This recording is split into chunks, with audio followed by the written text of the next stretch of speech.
Hello and welcome to the JSA studio. I'm your host, as always, Nathan, and today we are starting a new series on this channel where we are going to go position by position for our Michigan Wolverines and break down how each of those positions look heading into the 2024 season.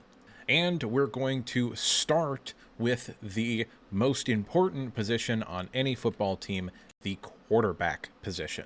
So these are the four players that are in the conversation to be the starting quarterback legitimately, in my opinion. There is someone missing, okay? And we'll get to him in a moment. But going from left to right on the screen, you have Alex Orji, Jaden Denigal, Davis, Warren, and Jack Tuttle. Now, generally speaking, even in this conversation, there's also kind of a tier of players here, as most people believe the actual two players competing for the starting quarterback job is Alex Orji and Jack Tuttle. Now that we've kind of established the four contenders and also probably the two that are standing out above them, let's talk about Jaden Davis. I don't think he's in the quarterback battle this year. He's a true freshman and almost certainly going to be redshirted this year. He is also not someone that I particularly have a whole lot of confidence in terms of coming in and playing right away.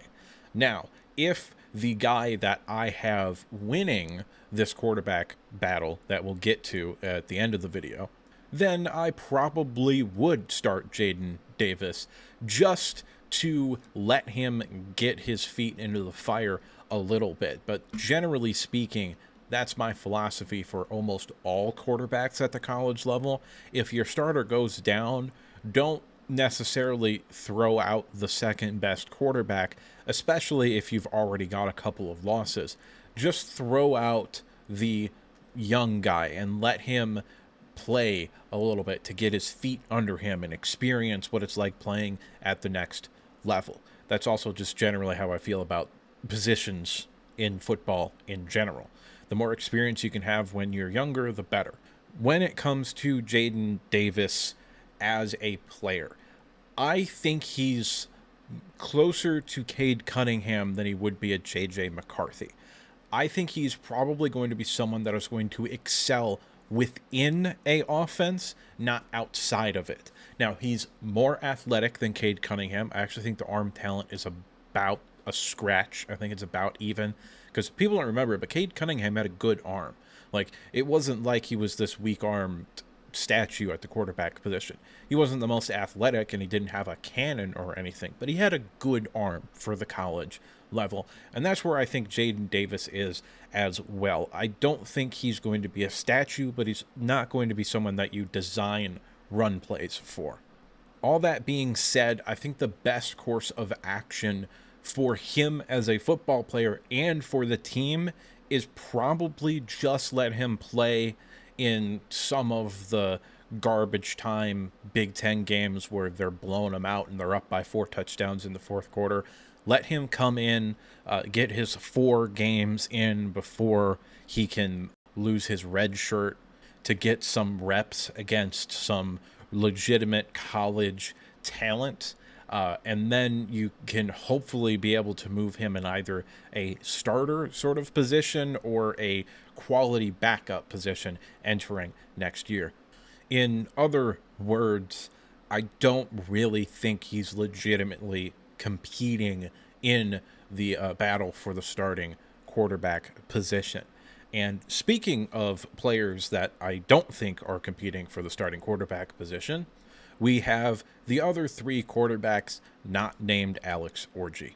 Again, going from left to right here, the hype for Jaden Denigal died down immediately following the spring game. Like, people were talking about it was going to be him or Orji at the starting position, and then the spring game happened, and all of a sudden it was Orji and Tuttle are going to be competing for the starting quarterback position.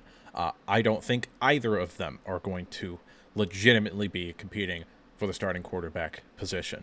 And speaking of Jack Tuttle, the man in the middle here, number 13, I don't believe he is competing for the starting quarterback position either.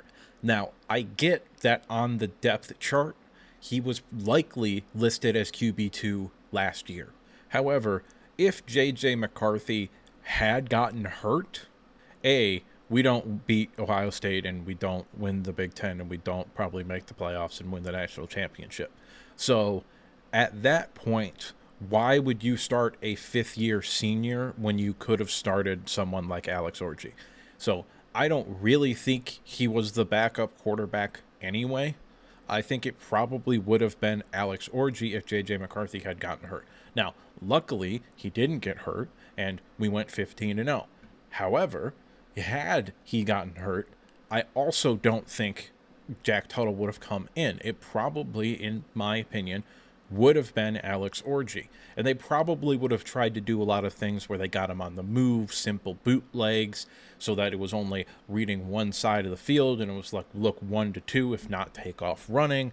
They could have simplified the offense and the passing game, which was already relatively simple in terms of the landscape of college football, and simplified it even further to allow him to just do some very simple things and then rely on the running game and the occasional perhaps deep shot or quick read pass to get it out quickly. And also probably they would have leaned on the quarterback run game more, presumably, in that scenario. All that being said, if we're being honest about what Jack Tuttle is, he is a failed quarterback at the Power 5 level. That's what he is.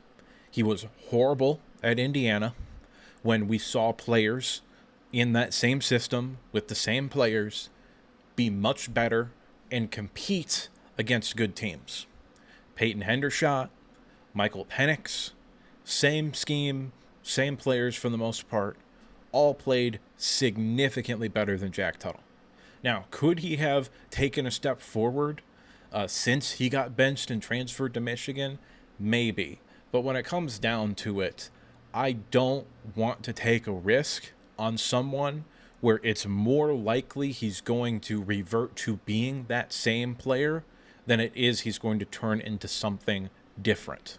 Could I be wrong? Absolutely. I'm not naive enough to act like my opinion is golden or anything like that, that it's 100% accurate, that I'm some savant. I'm not naive or egotistical enough to believe those things, but that's how I see it. And when it comes to Warren, he's actually the quarterback I probably would go to if we were going to do a kind of rep splitting situation, or if Alex Orji were to get hurt, I probably would just roll with him because I do think he has a better arm than the other two quarterbacks. And also, I have been on record, I think he could transfer down a level into the group of 5 and be a starting quarterback. So I think there are things that you could do with Warren that you can't do with the other two quarterbacks. Now, that being said, Warren has also never taken a legitimate snap of football at any level, or not any level at this level. I assume he was his high school starting quarterback, and they probably did amazing. But I just misspoke. At this level, the college level, he has never played meaningful snaps. And Denegal hasn't either, which is another reason why I think he's kind of pushed out of this conversation here a little bit. If Warren had transferred away from the program and started maybe at the FCS level or in like the MAC or something, and then transferred back to Michigan, or if he had just never gone to Michigan and played somewhere else, then we could probably have answers on what he might actually look like. But we don't know, and I'm going to be honest with you, I am more willing to take a risk on a player that we haven't seen fail than to take a risk on a player we've already seen fail, which is also a major reason why I am a big proponent of Alex Orji being the starting quarterback for the Michigan Wolverines. Now, it is my belief that Alex Orji not only has the highest ceiling of any quarterback currently on the roster, but right now, today, entering the 2024 season, he also has the highest floor. I don't think anyone will get mad at me if I say that he has probably undeniably the best arm talent of any quarterback on the roster right now. And he is, by a significant margin, also the best athlete. Okay? Michigan's offensive scheme, and I got a lot of crap for saying this both in the season and when talking about J.J. McCarthy, but it's the truth. And basically, anybody that talked about J.J. McCarthy also said what I'm about to say, which was Michigan did not ask him to do a whole lot. And it wasn't just because the running game was so good. And it wasn't because they didn't trust him, which is an argument that certain people on the internet tried to make when talking about J.J. McCarthy. The reason that they ran a simple offense for the passing game is because, generally speaking, at this level, execution is more important than X's and O's. And simpler concepts for the quarterback means it's easier to execute at a high level. So, I don't particularly believe it'll be that difficult to replace the production in the passing game if Alex Orji is the starting quarterback, because he's a better athlete than J.J. McCarthy. Even though J.J. McCarthy was a good athlete, I think Alex Orji is a great athlete. I thought J.J. McCarthy had a good arm for the college level. I think Alex Orji has a great arm for the college level. Now, J.J. McCarthy had other things with intangibles and leadership, and everybody liked him and all of that sort of stuff, and they were, willing to go to war with him and all that intangible sort of stuff, and that's the main reason why he was so great. Alex Orji may or may not be like that. We don't know. What we do know is that he is the most physically talented quarterback with the most upside, and because of his athletic ability and arm talent, he also likely has the highest floor. Now, there will be growing pains, and Michigan doesn't really have a build-up this year like they did last year, and that may or may not cost them early on in the season. But I also don't think we're going to see a quarterback rotation, because quarterback rotations don't work. They never have. And also, when Jim Harbaugh was the head coach and we did that quarterback rotation, he didn't really do a quarterback rotation. It was the one starter, like 95 to 99% of the snaps. And then occasionally the more athletic backup would come in and run 2 to 5 plays a game. And then that was basically about it. So I don't think we're going to see a quarterback rotation like some people are talking about and speculating on. But I think the biggest tell for why Alex Orji is going to be the starting quarterback, and we're probably not going to see a rotation really at all, is the fact that Alex Orji has conducted himself this offseason like he's already the starting quarterback. The media is already talking about him like he's the starting quarterback. The sort of not Michigan media, when they are talking about the University of Michigan, are assuming Alex Orji is the starting quarterback. And I just don't believe that there is a actual quarterback battle going on. I think it's Alex Orji because best case scenario, he comes in and plays really, really, really well, in which case you have really good quarterback play and that helps the team. Worst case scenario, you don't have really good quarterback play, which I don't think anyone on this roster other than Alex Orji right now is going to have the ability to give you plus quarterback play. So if you're just not going to get plus quarterback play this year, then you go with the guy that you can do stuff in the run game with anyway. So I don't really think there's a quarterback battle. I think it's Alex Orji, and I don't think we're going to see a lot of rotation, and I don't think we're going to see the offense be all that different either. I think he's a better passer than people give him credit for. What I saw in the spring game, and again, you can't really take the spring game seriously. It's kind of like preseason football, where generally speaking, if you do good during the preseason, you're probably going to do bad during the regular season. And if you do bad during the preseason, you're probably actually going to be good in the regular season. So I don't know how to take the spring game, but from what I saw, I thought he operated the offense well. I thought he scrambled and made that one play into the end zone. Now, I think in a real game, he probably would have been tackled just shy of the end zone, but that's a nitpick here. I don't think that matters. That being said, that type of scrambling ability is another reason why he's going to be the starting quarterback. But going back to him actually throwing the ball, I thought he had a little bit of like a pregame jitters to start with because he missed his first two throws pretty badly before he settled in and I think started to operate the offense pretty well. So ultimately, this is what I think the depth chart is going to be, or at least what I would do if I was controlling this sort of system, I guess.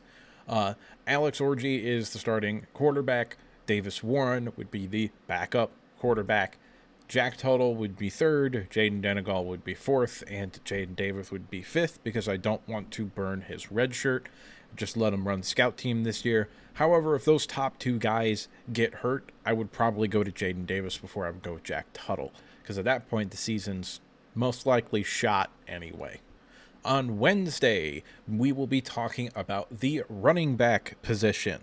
And that one is going to be a lot simpler. So that will focus more on a dive down the roster and talking about some of the younger guys who I think could potentially break out this year, as well as discussing kind of what the future of that position is going to be. Because after this year, it is kind of up in the air a little bit. So be sure to subscribe and hit the bell so you get notifications and don't miss out on that. Now it's at this point that I'd like to remind you to like the video if you liked it, subscribe if you want to see more videos like this, and go ahead and leave a comment down below if you disagreed with me or if you just have something to say. And now with the outro done and out of the way, there's only one thing left to say, and that's that I'll see you next time.